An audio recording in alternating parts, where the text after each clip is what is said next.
আচ্ছা, আপনারা কে কে ইলিশের তরকারিতে হচ্ছে ভাজা জিরার গুঁড়া খান আমাকে একটু বলবেন তো প্লিজ।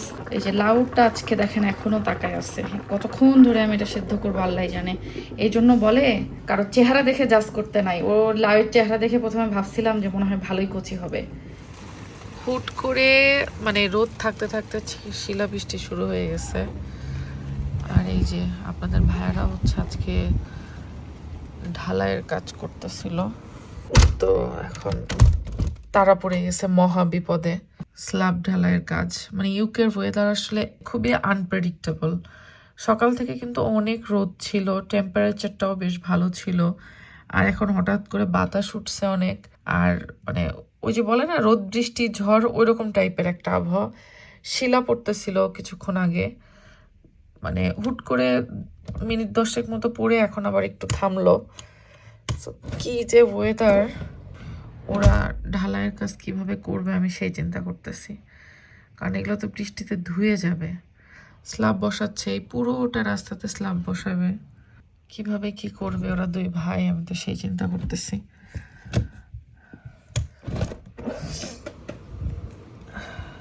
আমাদের পাশের ওই নেইবার ওনারাও ঘাস লাগাইছে নতুন গার্ডেনে।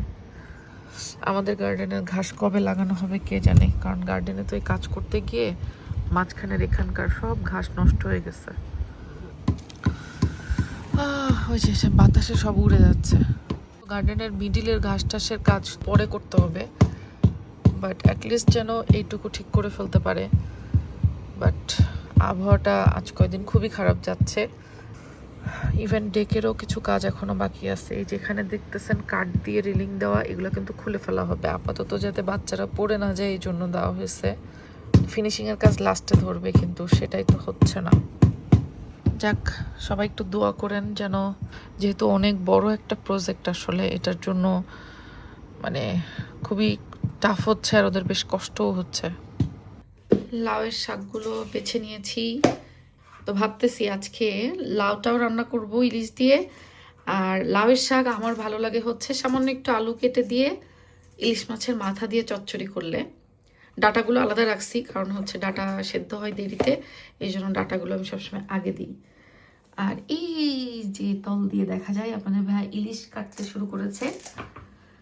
তো এখন কথা হলো যে আপনাদের ভাইয়া বলতেছে লাউ শাক হচ্ছে ডাল দিয়ে, মসুরের ডাল দিয়ে রান্না করতে, আর আমার ইচ্ছা করতেছে ইলিশ মাছের মাথা আর একটু আলু দিয়ে এটা চচ্চড়ি করতে।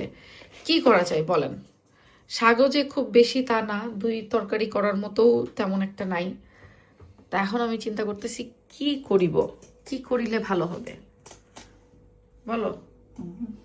লাউ দিয়ে তো ইলিশ রান্না হবে, ঠিক আছে, লাউ ইলিশ। আর লাউ শাকটা দিয়ে কি করব আমরা? আমার ইলিশের মাথাতেও সমস্যা নাই, বাট প্লেন ডালও আমার কাছে ওকে। মানে জাস্ট মসুরের ডাল দিয়ে শাক সেই লাগে। আচ্ছা, দেখা যাক আমাদের ভোটে কি জেতে। তো এখন এই ইলিশটাকে আগে কেটে নিয়ে লাউ ইলিশ রান্না করার জন্য প্রিপারেশনটা নেই। বিসমিল্লাহির রহমানির রহিম। এই চাকুটাতে বেশ ভালো ধার।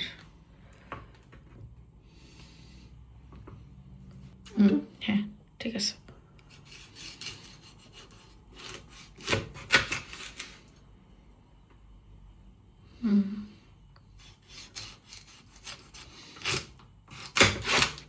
মাছটা ভালোই চড়া পেটির আছে।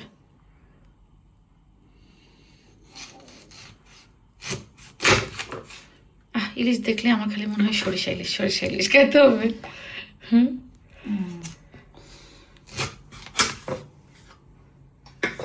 সুন্দর করে ইলিশ মাছটা কাটা হয়ে যাচ্ছে।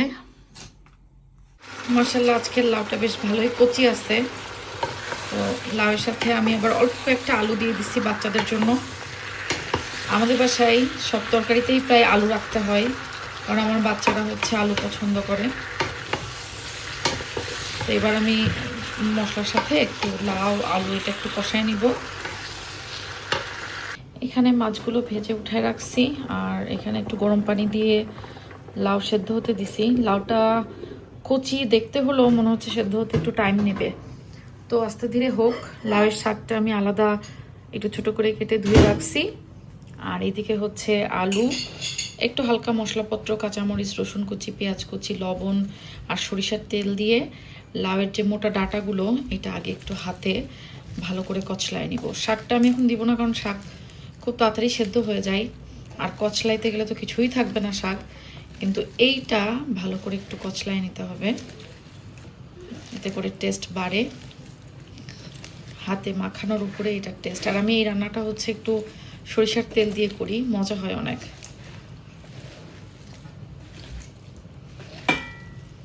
ইলিশ মাছটা যখন বের করছি ভাবলাম যে মাথা, লেজ এগুলো তো আমি আসলে রান্না তরকারিতে খুব কমই দিই। এগুলো ইদার কচুরলতি অথবা এটা সেটা দিয়ে আমি একটু ওরকম চচ্চড়ি করি। তো লাউয়ের শাকটা দেখে আমি ভাবলাম যে ইলিশ মাছের মাথা এখন আর ফ্রিজে ঢুকাবো না। মাছ তো লাউ দিয়ে রান্না করছি, মাথা লেজ টেজগুলো আমি হচ্ছে এরকম লাউয়ের শাক ডাটা দিয়ে অল্প একটু আলু দিয়ে চচ্চড়ি করে ফেলি। মানে আমার এমন হলো যে একটা মাছ বের করে, আর ইলিশ মাছ কিন্তু দেখবেন কাটা মাছ ফ্রিজে রাখলে ওটা টেস্ট থাকে না। আস্ত ইলিশ ফ্রিজে রাখলে টেস্ট অনেক দিন ভালো থাকে, কিন্তু এই যে মাছটা আঁশ ছাড়ানোর পরে কাটা কেটে নেওয়ার পরে মাছ হচ্ছে আর ভালো থাকে না ফ্রিজে রাখলে। তো এই জন্য আমি এটা আজকে রান্না করে শেষ করে ফেলবো। মাছের শেষ নাই, এই যে দেখেন তেলাপিয়া মাছ ভুনা করা হয়েছিল, সেটার 2টা মাথা এখনো পড়ে আছে। এটা গতকালকে রান্না।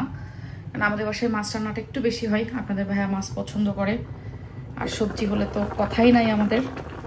এই যে লাউটা আজকে দেখেন এখনো তাকায় আছে, কতক্ষণ ধরে আমি এটা সেদ্ধ করবো আল্লাহ জানে। এই জন্য বলে যে আসলে কারো চেহারা দেখে জাজ করতে নাই। ও লাউয়ের চেহারা দেখে প্রথমে ভাবছিলাম যে মনে হয় ভালোই কচি হবে, কিন্তু ও যে আমাকে এই জ্বালাতন দিতেছে আজকে আল্লাহ জানে কোন সাজের বেলা ও সেদ্ধ হবে। আমি এখানে আমাদের কুষ্টিয়ার ওদিকে বলে কুমড়ো বড়ি, কয়টা ভাঙা ভাঙা কুমড়ো বড়ি হচ্ছে একটুখানি ভেজে নিলাম তেলে হালকা করে, তারপরে দিয়ে দিচ্ছি। এটা দেওয়ার আসলে প্ল্যান ছিল না, তারপরে এখন হঠাৎ করে মনে হলো লাউটাও সেদ্ধ হতে দেরি হচ্ছে, যাক এখনো সময় আছে, তাহলে এটা একটু ভেজে দিয়ে দিই। না হলে আগে থেকে হলে আর একটু কষানোর সময় দিতাম। যাই হোক, সেদ্ধ মনে হয় হয়ে যাবে একসাথে। এবার কয়টা কাঁচামরিচ দিয়ে দিব, আর আরেকটু সেদ্ধ হয়নি, তারপরে আমি ভাজা মাছ দিব আর ধনেপাতা দিয়ে নামাই নিব। এটা রান্না প্রায় হয়ে গেছে, তো বড়িও সেদ্ধ হয়ে গেছে, লাউটাও মোটামুটি একটু খোঁচায়া খাঁচায়া দেখলাম সেদ্ধ হওয়ারই পথে। এবার ভাজা ইলিশগুলো দিয়ে দিলাম।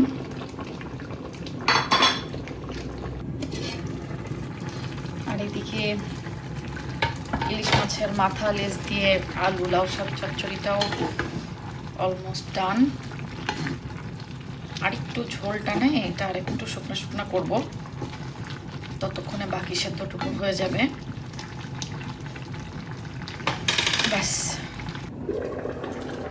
আচ্ছা, আপনারা কে কে ইলিশের তরকারিতে হচ্ছে ভাজা জিরার গুঁড়া খান আমাকে একটু বলবেন তো প্লিজ। আমি জানি না, অনেকে হয়তো নাও খাইতে পারেন, বাট আমাদের খুবই পছন্দ।